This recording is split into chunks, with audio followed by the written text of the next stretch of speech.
Après un mercato hivernal qui a été finalement très agité à l'OM, place maintenant au terrain avec le déplacement à Lyon. Un Olympico, c'est toujours un match spécial en Ligue 1, celui-là ne déroge pas à la règle puisqu'il y a des enjeux pour les deux équipes. Les Lyonnais doivent s'imposer à domicile pour quitter cette place de barragiste, alors que l'OM doit aussi viser les 3 points pour se rapprocher des places européennes et lancer une série de victoires pour pouvoir atteindre nos objectifs. Dans l'avant-match, on va imaginer quel compo pourrait aligner Gennaro Gattuso avec les retours de la CAN, on va comparer les dynamiques des deux équipes avant de passer aux joueurs à suivre et aux pronostics. Comme d'habitude, n'oubliez pas de me donner votre pronostic avec le score exact dans les commentaires, les bons pronostiqueurs seront mis à l'honneur à la fin du prochain avant-match. On commence directement par la compo côté marseillais, Gattuso va pouvoir compter sur un groupe quasiment au complet maintenant que le mercato est terminé et que la plupart des joueurs sont revenus de la CAN. Défensivement, on devrait revoir le trio Meite, Gigot, Balerdi devant les cages de Paolo Lopez. Sur les côtés, je pense qu'on verra Jonathan Klaus à droite malgré le climat étrange des derniers jours, puisqu'Amir Murillo s'entraîne actuellement à part. À gauche, je m'attends à la première titularisation de Quentin Merlin. Au milieu, il y a deux incertitudes, Kondogbia qui a une gêne musculaire et qui est vraiment très incertain. Si ça se confirme, logiquement Jean Onana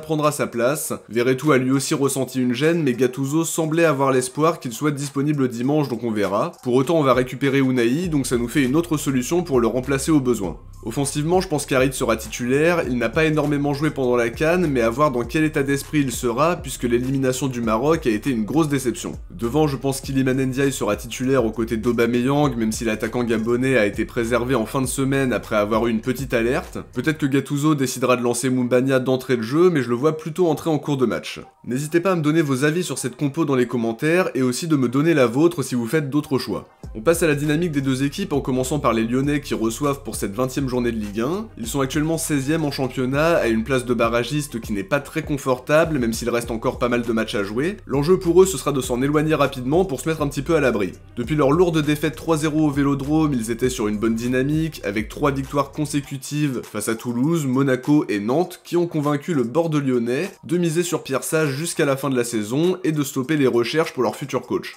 Depuis, ils ont fait le boulot en Coupe de France en battant Pontarlier 3-0, mais ils se sont qualifiés ensuite de façon plus laborieuse face à une équipe de Bergerac réduite à 10 en gagnant 2-1 en fin de match. Depuis le retour de la trêve hivernale, ils ont enchaîné 2 défaites en championnat, une grosse claque face au Havre 3-1 et une défaite 3-2 face à Rennes, même si la réaction est encourageante parce qu'ils étaient menés 3-0 à la 40e. Ils se sont aussi bien renforcés sur le mercato avec l'arrivée des très prometteurs Malik Fofana et Gift Orban, Adrielson et Perry qui sont arrivés en provenance de Botafogo, mais aussi les arrivées de Nemanja Matic et d'Aurel Mangala. Ils ont fait de gros ajustements et ça va permettre à Pierre Sage d'avoir un groupe plus étoffé. La seule ombre au tableau de leur mercato, c'est que le deal Benrahma a capoté dans les dernières minutes. Ça c'était pour le petit point mercato. Autre élément important à savoir, Pierre Sage a utilisé différents dispositifs. D'abord le 3-4-3 qui avait porté ses fruits, puis le 4-2-3-1 qui n'a pas été très concluant face au Havre. Lors du dernier match, c'était un 3-5-2, mais maintenant à voir pour quel système il va opter, surtout que ça pourrait changer par rapport aux différentes arrivées.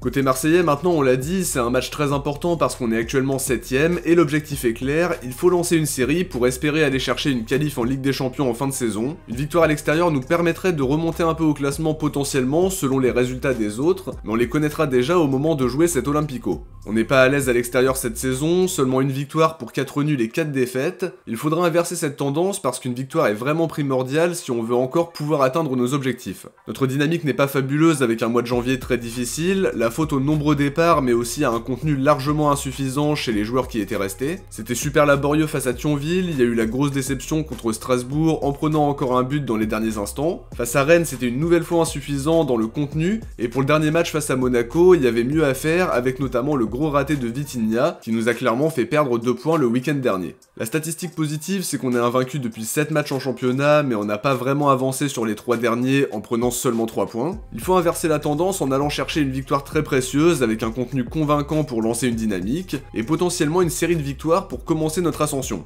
Il faudra être bien meilleur dans les duels pour gagner la bataille du milieu. Avec les retours de la CAN, on aura certainement une meilleure animation offensive, mais faudra être réaliste, être plus créatif que sur ce mois de janvier, et le plus important, rester régulier défensivement sur 90 minutes, et ne pas plier dans les dernières minutes si on mène d'un but. À Gattuso et aux joueurs de faire le boulot, Gattuso parce qu'il aura plus de joueurs à disposition pour aligner le 11 de départ le plus performant, et aussi pour faire des changements impactants en cours de match. Les joueurs eux devront se charger du reste. On passe aux joueurs à suivre en commençant par Lyon. Le premier joueur que je vais citer c'est Anthony Lopez. Il n'est pas dans sa meilleure période, loin de là, il a encaissé 28 buts en 18 matchs toutes compétitions confondues, et au-delà de son niveau individuel, il est surtout très sollicité à cause du laxisme de sa défense. Pour autant on connaît ses qualités, sa capacité à faire des arrêts réflexes, on sait qu'il est capable de sortir de très gros matchs, et côté marseillais, faudra savoir le prendre à défaut. Au milieu de terrain, faudra être attentif à Nemanja Matic, on sait ce qu'il peut apporter, c'est un joueur d'une classe différente, on a pu le constater à Rennes où il surnageait vraiment. Ça annonce une grosse bataille du milieu de terrain, à nos milieux de ne pas le laisser dans le confort. Le dernier joueur que je vais citer côté lyonnais c'est Malik Fofana, le jeune ailier avait montré des choses très prometteuses avec la Gantoise. C'est un bel investissement pour les lyonnais parce qu'il est arrivé contre 17 millions d'euros, c'est un joueur rapide qui a de très belles qualités techniques, qui peut jouer à différents postes et qui est très intéressant dans la création d'occasions, il faudra être très attentif à lui. Côté marseillais, je vais citer Bamo Meïté qui a montré de très bonnes choses et qui a profité de l'absence de Chancel Bemba pour enchaîner les matchs. Il sera sollicité défensivement face aux attaquants lyonnais et on espère qu'il continuera sur la même lancée que sur les derniers matchs, en étant précieux à la relance et solide dans les duels. Au milieu, je vais dire Jordan Verretou qui est sans doute le joueur le plus régulier depuis le début de saison. Son apport offensif est très important pour le collectif et on aura besoin de son intelligence de jeu. Si sa titularisation se confirme, il ne sera peut-être pas à 100% parce qu'il a ressenti une gêne cette semaine, mais a priori il pourrait quand même être présent. Offensivement, je vais citer Aubameyang, je l'ai vraiment pas trouvé fabuleux sur le mois de janvier avec des prestations en demi-teinte. On est beaucoup tombé sur Vitinha, mais il était pas beaucoup mieux. On attend de lui qu'il redevienne le redoutable buteur qu'il est capable d'être. Il sera peut-être mieux servi avec le retour d'Iliman Ndiaye et d'Amin Harit.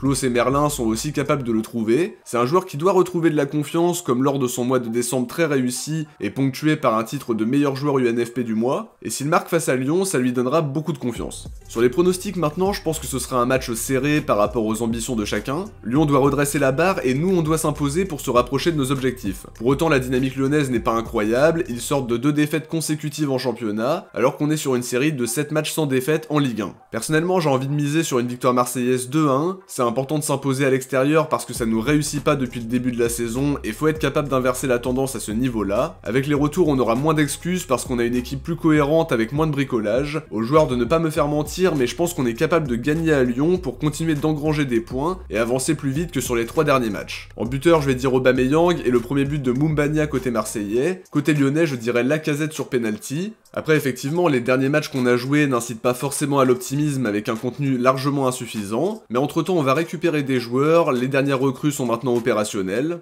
et en face, il y a une équipe lyonnaise qui est certes meilleure que quand on les a affrontés au match aller, mais qui n'a pas énormément de certitude pour autant, tout en sachant qu'il y a pas mal de recrues à intégrer dans le 11 et que ça va manquer d'automatisme. Comme d'habitude, n'oubliez pas de me donner votre pronostic dans les commentaires, on découvrira qui a été visionnaire dans le prochain avant-match. Alors justement, pour finir, on va voir qui parmi vous a trouvé le score exact pour OM Monaco. Bien joué à Nestor 2544, Yvan Jacquemot, Tobias Lariola et Martoons qui sont les seuls à avoir trouvé le 2-2 score exact. Encore une fois, un grand merci à vous tous d'être aussi nombreux à jouer le jeu à chaque avant-match, ça me fait vraiment plaisir. De mon côté, j'arrive à la fin de cette analyse, j'espère qu'elle vous a plu, et comme d'habitude, n'hésitez pas à laisser un like avant de partir pour soutenir la chaîne et permettre à l'avant-match d'être de mieux en mieux référencé. Je vous invite aussi à vous abonner en activant la cloche pour ne rien louper de l'actualité de l'OM, sachant qu'il va y avoir pas mal de contenu dans les semaines à venir. Si vous avez regardé l'avant-match jusqu'à la fin, écrivez Ligue 1 dans les commentaires. De mon côté, je vous dis à très vite pour une prochaine vidéo, et d'ici là, n'hésitez pas à aller voir la vidéo sur l'analyse du départ de Vitinha, et également le bilan du mercato qui est sorti vendredi. Ciao, portez-vous bien, et surtout allez l'OM.